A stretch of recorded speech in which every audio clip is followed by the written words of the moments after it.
வெள்ளரிக்கா கதை சொல்றதான். ரெண்டு பொம்பளைய நல்லா கதையை கேளுங்க. பொம்பளையாளுக்கு தான் நாளைக்கு சொல்லி சொல்லி சிரிக்கலாம்.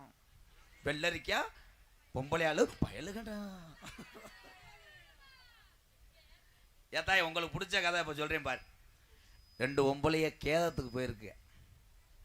போகும்போது அந்த காலத்தில் வந்து ஓலை பொட்டி தெரியுமில்ல, அதில் நல்லா அள்ளிக்கிட்டு ரெண்டு பொம்பளையும் தலையை விரிச்சு போட்டு மூக்கெல்லாம் வடிய விட்டு ரெண்டு பொம்பளையும் போயிருக்காளுங்க. போகும்போது வயக்காட்டில் பெரிய பெரிய வெள்ளரி பழமாக கிடந்திருக்கு. இந்த ரெண்டு பொம்பளையும் பேசியிருக்காளுங்க. அடியே கேதத்துக்கு போயிட்டு கேதம் கேட்டுக்கிட்டு காட்டை அழிச்சு போட முடியும், எல்லாத்தையும் பிடிங்கிட்டு போயிடணும் முடியும் பேசிட்டு போயிட்டாளுங்க. அங்கே போய் பார்த்தா 30 பொம்பளை பாடியை கட்டி பிடிச்சி ஒப்பு வச்சு அழுகிறாள். அந்த 30 பொம்பளைக்குள்ளே இந்த ரெண்டு பொம்பளை வெள்ளரிக்கா பொம்பளை உள்ளே ஜாயின் பண்ணிட்டாள். பண்ண உடனே ஒரு பொம்பளை ஆரம்பிச்சிருக்கா. ஏக்கா கொடி கொடியா வெள்ளரிக்கா. வெள்ளரிக்கா ஞாபகம் வந்துருச்சு. என்னை பார்த்தா ஐயா கொடி கொடியா வெள்ளரிக்கா. இன்னொரு பொம்பளை அடி ஒன்று 1.5 கிலோ 2 கிலோ இருக்க முடியும், நம்ம போகும்போது புடிக்கிறோம் அடக்கி வாசிடி. இந்த தோட்டத்துக்காரி கூட உட்காந்து அழுதவன் அவ அடிச்சிருக்கா. அடி சக்காலத்தி மகளா புடுங்கி தொலைச்சிடாதி அடி, நான் விதைக்காக தாண்டி 2 வளம் போட்டு வச்சிருக்கேன். இந்த 2 முண்டியில எந்திரிச்சு ஏக்கா உங்க வளம் தெரியாதக்கா, நாங்க ஆரம்பிக்கா மூக்க சிந்து.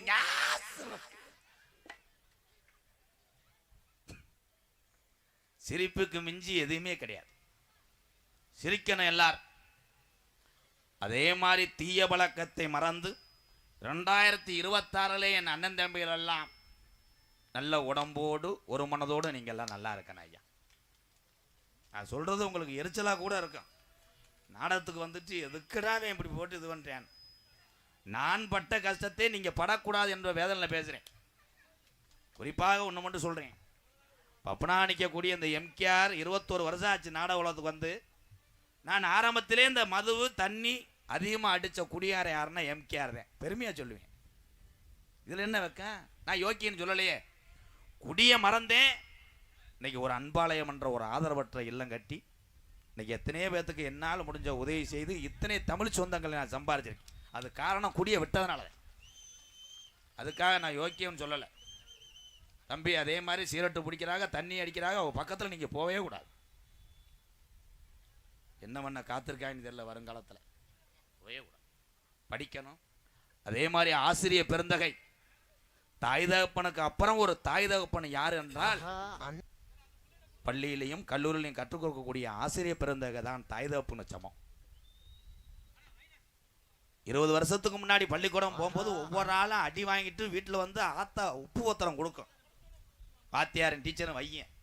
இந்த வாத்தியார் கையில் கட்ட முளைக்க என் பிள்ளைய போட்டு இப்படி புலந்து அடிச்சிருக்கானே. இப்போ வாத்தியார் வயப்புறார். பள்ளிக்கூடம் போனவொடனே ஒருத்தனை அடித்தவொடனே வெளியே ஆள் வச்சிருக்கேன் 50 பேரோட. வாத்தியார் அடிக்கிறது.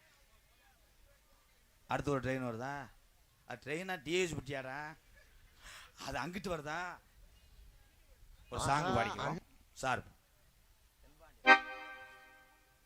Hello hello hello hello hello தென்பாண்டி ராமேஸ்வரம் தந்த தெய்வ சுட அப்துல் கலாம் தேசிய விஞ்ஞானியே தமிழர் மண் போற்றும் மெய்யானியே தென்பாண்டி ராமேஸ்வரம் தந்த தெய்வ சுட அப்துல் கலாம் தேசிய விஞ்ஞானியே தமிழர் மண் போற்றும் மெய்யானியே தென்பாண்டி ராமன் நாடு நம்ம தேசப்பிதா அப்துல் கலாம்.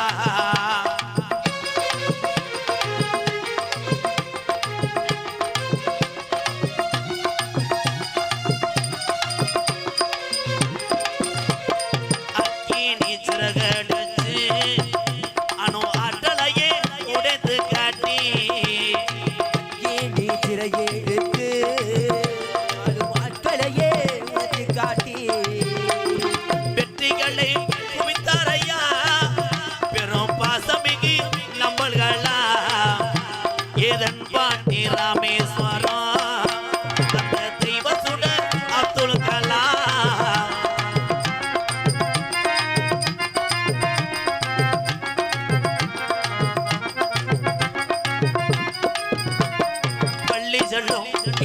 பள்ளி சொல்லும் பிள்ளைகளுக்கெல்லாம் பெற்ற தாய் போலே இருந்தவரா கலாம் அவர்கள். கல்வி செல்லு பிள்ளைக்கெல்லாம் பெற்ற தாய் போலே இருப்பவரா.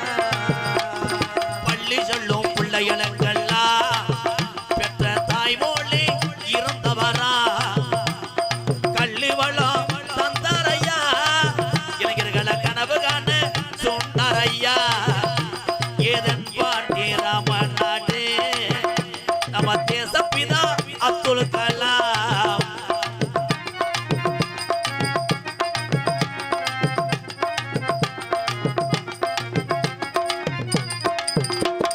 பின் மீது கணையே வீணார், தமிழக மண் மீது புகழ்ந்து வீணார்.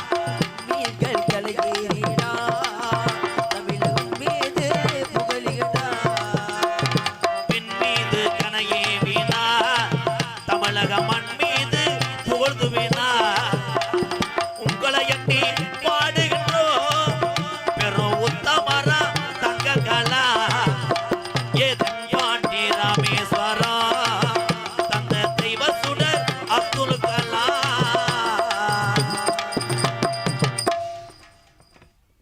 கைதட்டலாம். இதே ஆளுமா டோலுமானா கைதட்டுவேன். ஏவுகணை நாயகனை என்றென்றும் மேடையிலே பாடிக்கொண்டே இருப்பேன். அப்படியாப்பட்ட நல்ல மனிதர்கள்லாம் நான் பிறப்பார்கள் என்றால் பிறப்பதில்லை. இந்த உலகத்தில் ஒன்னே ஒன்று சொல்றேன், நல்லது செய்யக்கூடியவர்கள் நல்ல மனிதர்கள் அதிக நாள் வாழ மாட்டார்கள். இதான உண்மை.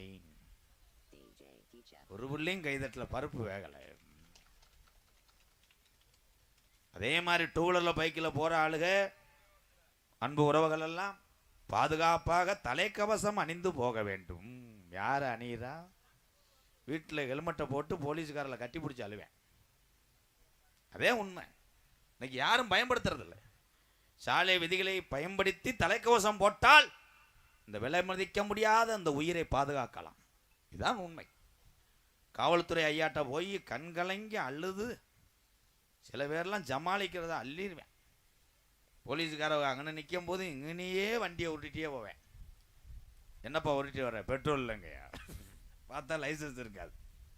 அதுலேயும் சில பேர் காலில் விழுந்து கதறியா, பொண்டாட்டி மாசமாக இருக்கியா, ஆஸ்பத்திரியில் சேர்த்துருக்கோம்யா, லைசன்ஸ் எங்கப்பா? ஐயா பிள்ளை பரண்டு கிடக்கு. ஏன்? காவல்துறை அதிகாரி ஐயா பொறுத்தளவு அவருடைய பணியை அவங்க கரெக்டாக செய்கிறாங்க, சரியாக செய்கிறாங்க. நம்மளுடைய கடமையை நம்ம சரியாக செஞ்சோம்ன்றால் யாருக்கும் என் தமிழன் பயப்பட தேவையில்லை. பொம்பளையாளு கைதட்டுது, நீ நல்லா இருப்பையாத்தான். காசு இல்லைன்னா மூக்குத்தி தோட கழட்டி போட்டு போக்கத்தா. ஒரே ஒரு 500 ரூபா கொடுத்தாரு எங்கள் மாமா. அவர் கொடுத்தா 500ோட என் ஜோலி முடிஞ்சிச்சு. எங்கே நிற்கிற ஆளுக்கு பாக்ஸை கூட கழட்டி கொடுக்க. பணம் எதற்காக? அந்த பணம் 10 பேர் பசியை போக்குறதுக்கு தேவைப்படும். அந்த பணம் அளவுக்கு அதிகமாக அருமை அருமை. எங்கள் அண்ணன்ட்ட ஒரு சீரட்டாட்டியில் என்ன சரக்குன்னு எழுதி வாங்கப்பா, அடுத்த வருஷம் காது ஊத்து வைக்கலாம்னு இருக்கேன். அண்ணே பாடுனே, பாடு பாடு பாடு. விழா கமிட்டி, மல்லிகை நற்பணி மன்றத்தார்களே, எங்கள் அண்ணனை கொஞ்சம் சொல்லுங்க ஐயா. சுப்பிரவாதம் பாடிக்கொண்டு இருக்கிறார். அப்பொழுது நம்ம எல்லாம் அமைதியாக இருக்க வேண்டும். எல்லாத்தையும் உதத்தாத்தால் சோறு என்று சொல்லிவிட்டார்கள். இது என்ன கெட்ட வார்த்தை? உசிலம்பட்டி பக்கம் வந்து பார், என்னை 1000 நோத்தாங்குமா சொல்லுவார்கள். ஆனால் அதெல்லாம் அண்ணன் தம்பி என்று நான் தாங்கிக் கொள்வேன். நீ எனக்கு அண்ணே, பெரியத்தா மயன், பேசாம ஒரு மண்ணெண்ணை வச்சு என்னை எரிச்சிரு, தியாகிய செத்துரு. பெண்கள்லாம் இங்கே உட்காந்துருக்காங்க. அதே உண்மை தான். ஒரே ரோசியம் கோமாளியை ஓட்டு நிற்கக்கூடிய எம்கேஆர் கோய்த்து கொண்டு சென்றால் அன்பாலயத்தில் உறவுகள் இல்லை என்று என்னை நம்பி வந்த உறவுகள் எல்லாம் பட்னியாக போயிடும். அவ்வளோதான். அதுக்காக நான் எல்லாத்தையும் பொறுத்துக்கிறேன். இந்த தங்கச்சி என்னத்தா விளையாட்டு போட்டியாத்தா, ஓட்டப்பந்தயத்தில் கடைசியாக வந்தது மாதிரி வரையாத்தா. இப்போ பொங்கலுக்கு விளையாட்டு போட்டி எனக்கு தெரிஞ்சது அன்றைய காலத்திலே உரி அடிப்பதல், ஓட்ட பந்தயம், சாக்கு. இந்த சாக்குக்குள்ளெல்லாம் பட்டவாடு எங்கள் ஊர்லாம்